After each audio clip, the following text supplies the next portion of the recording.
My fellow Americans, last night we saw the President of the United States lie to the American people and repeatedly lie about the state of this pandemic.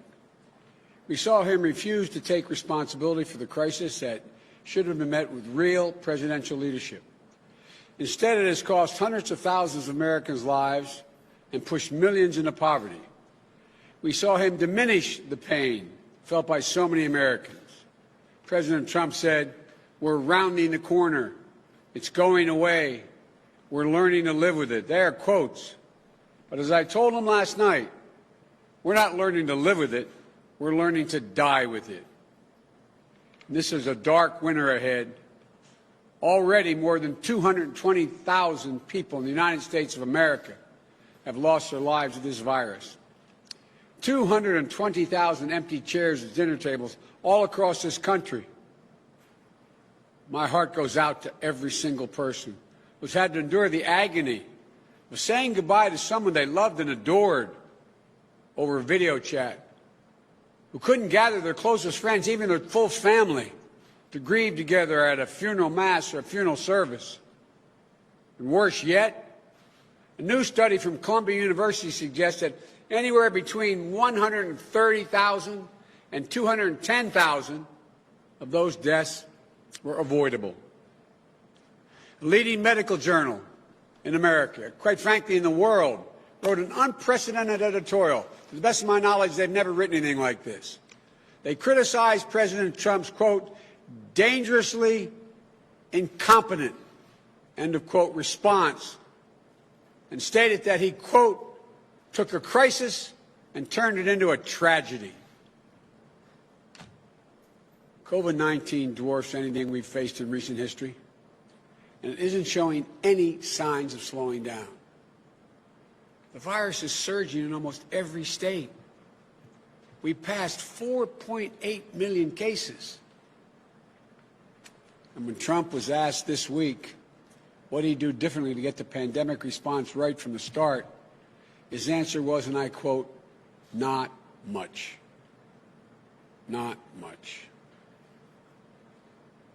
As many as 210,000 avoidable deaths. But there's not much he would do differently. The United States is 4% of the entire world's population. Yet we make up 20% of all the deaths worldwide. If this is a success, what's a failure look like? We're more than 8 months into this crisis, and the president still doesn't have a plan. He's given up. He's quit on you. He's quit on your family. He's quit on America. He just wants us to grow numb and resigned to the horrors of this death toll and the pain it's causing so many Americans. But he can't erase his own words or deeds. In February, he knew just how dangerous this virus was. He told Bob Woodward in a taped interview this disease was deadly, far worse than the flu. But instead of telling us how bad it was going to be, according to the New York Times, his administration only gave Wall Street investors a heads up. And they made a bundle, doing something called selling short or betting against the market. So Wall Street knew what was coming, while the rest of us took the full brunt of it. In June, when we began to see the resurgence of COVID-19, I called out President Trump for wavering and waving the white flag of surrender to the virus. But then it was as if he decided to go on offense for the virus, holding rallies with no masks, no social distancing, where people contracted the virus, inviting the virus into the White House, hosting what Dr. Fauci called super spreader event, endangering more people's lives by telling the public, don't worry about the disease, don't let it dominate you. How many people from Kristen in Arizona will end up suffering because their loved one listened to the president. Kristen said her dad voted for Trump, listened to him, believed him that the virus wasn't a big deal.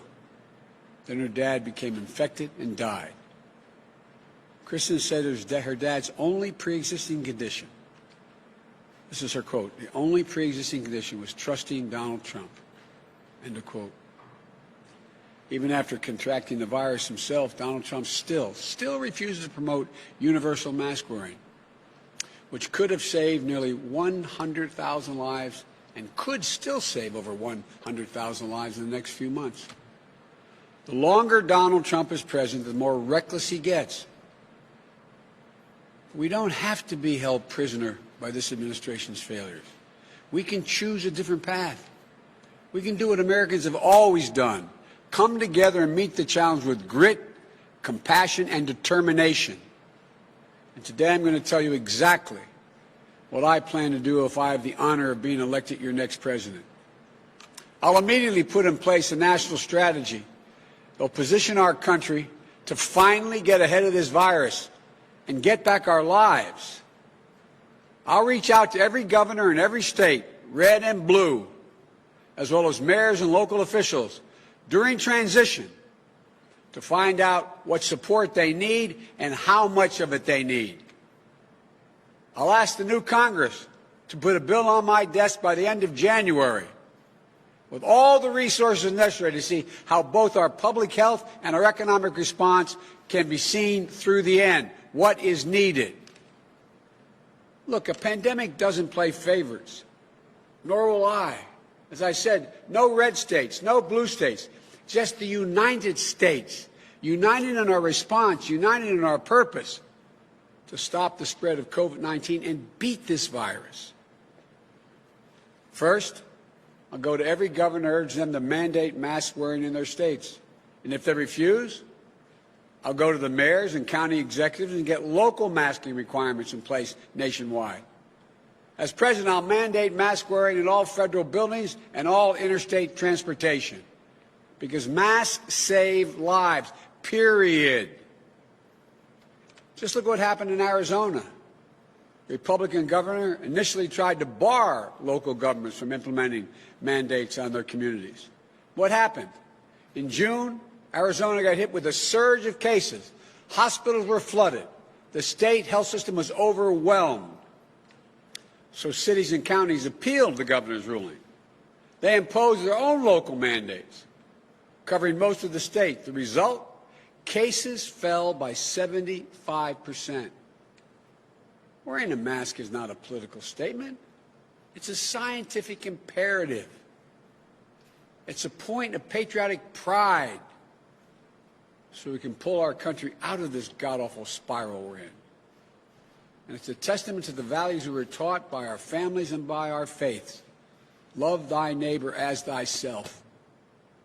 Second, I'll put a national testing plan in place with a goal of testing as many people each day as we're currently testing each week, a 7-fold increase. There's a key difference in this campaign between Donald Trump and me. I believe in testing. Donald Trump does not. I believe in science. I believe in public health officials. I believe in the example of other countries which prove that widespread testing is needed to regain the health of our nation, to reopen safely, and critically, to stay open. Every school, every worker, every American should have easy access to regular, reliable, free testing. To achieve this, we need to increase both lab-based diagnostic testing, with the results back within 24 hours or less, and faster, cheaper screening tests that you could take right at home or in school. Look, what we have right now isn't anywhere near good enough. States are still improvising on the fly. School districts are still mostly on their own. And many Americans still don't know when it's important to get a test or how. This isn't beyond our capacity to master. Not if we're directing a coordinated effort across government and the private sector, instead of leaving chaos to reign. We'll manufacture the lab supplies needed to make sure we have enough tests. And we'll tap more of our nation's lab capacity so you can get your test results more quickly. We'll build a national corps of contact tracers to work closely with trusted organizations in these communities that are most at risk. We'll also take steps to ensure that no one has to choose between getting a test and putting food on the table. Look, and that no one is scared that being tested for COVID might jeopardize their immigration status. The only way we'll defeat this virus is if we defeat it everywhere.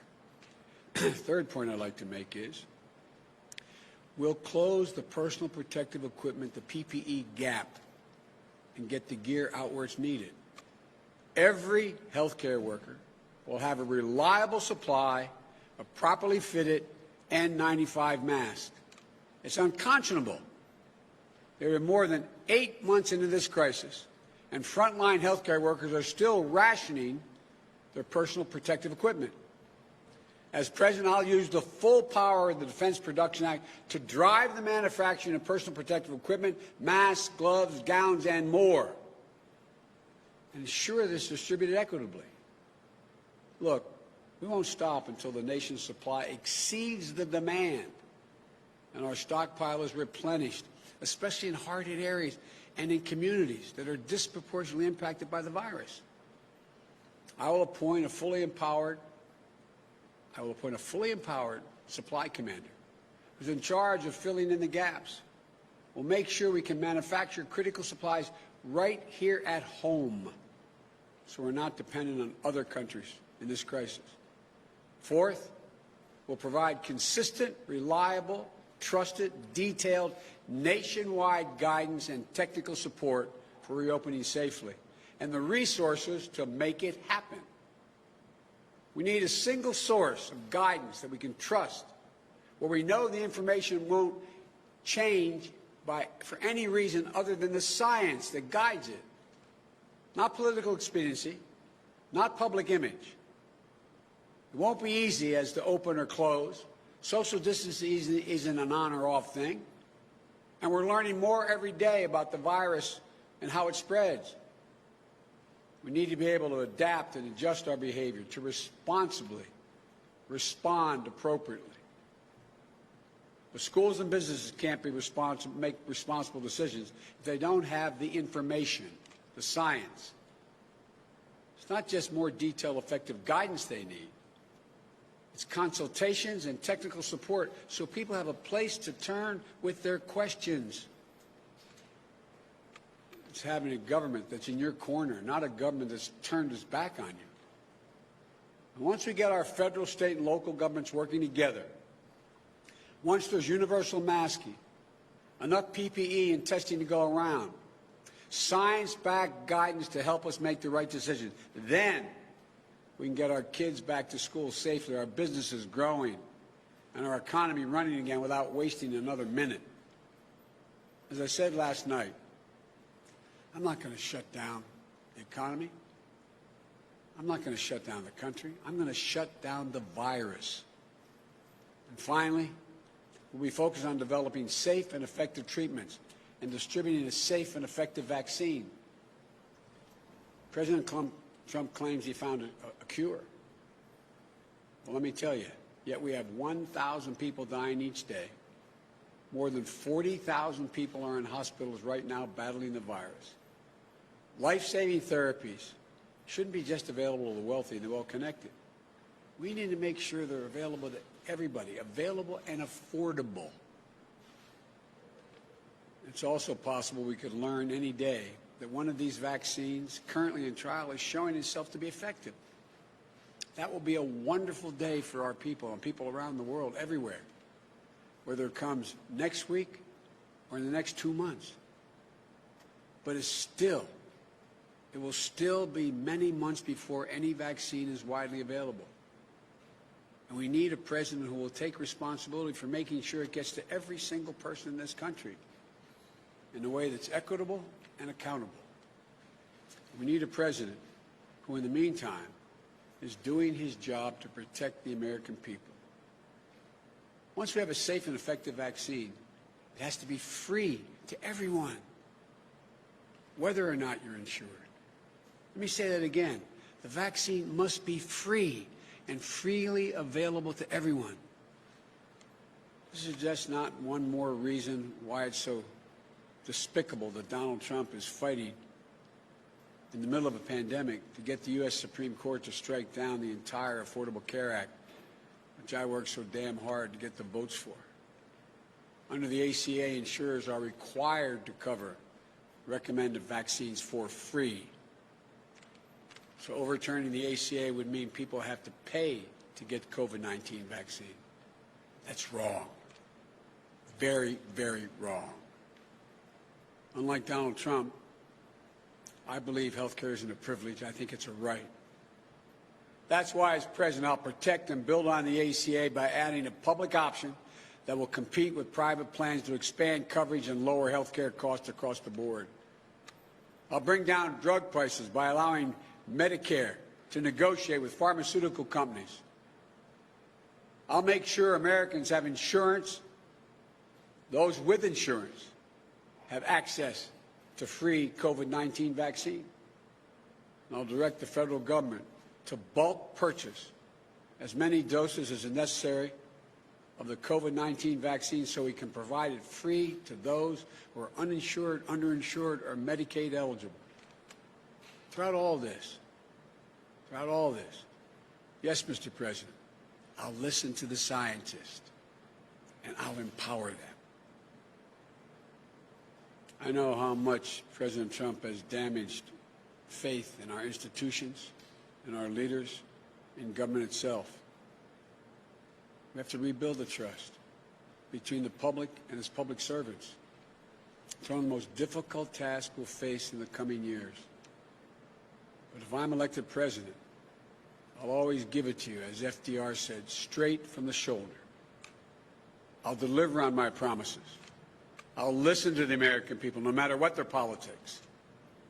I'll let the doctors and the scientists speak freely so you can make the best decision possible for yourself and for your family. And I won't let 4 years of Donald Trump rob us of the most fundamental American qualities, our hope in the future and our faith in ourselves. We can beat this virus. We're not too divided to achieve big things. We're America. We can do this. We've never failed when we work together. Imagine a true nationally coordinated plan where we spare no expense so our schools have the resources they need to reopen with full health and safety protocols in place. Imagine every small business getting a restart package that helps cover the cost of installing plexiglass, providing PPE, and more to minimize the risk of exposure for customers and workers. Imagine our older Americans and people with disabilities having the peace of mind that comes with trusting that the public health system is working for them. Imagine, instead of staying locked up in their rooms, they're able to hug their grandchildren or those who they love and haven't been able to see. Imagine if you're a member of a community that has been hit particularly hard, Black, Latino, Asian Americans, or Native Americans. Imagine a public health and economic response that treats your needs as a priority, not as an afterthought. Imagine a day in the not-too-distant future when you can enjoy dinner with your friends and your family, and maybe even go out to a movie. Or when you can celebrate your birthday, weddings, graduations, surrounded by your nearest and dearest friends. That's the Biden-Harris agenda to beat COVID-19. It's going to take all of us working together, and that's not hyperbole, all of us working together, watching out for one another. We're all still going to have to wear our mask, a practical social distancing a while longer. It's going to be hard. But if we follow the science and keep faith with one another, I promise you, we'll get through this and come out the other side much faster than the rate we're going now. Look, you all know this. The American people have always given their best to this country in times of crisis. And this time isn't any different.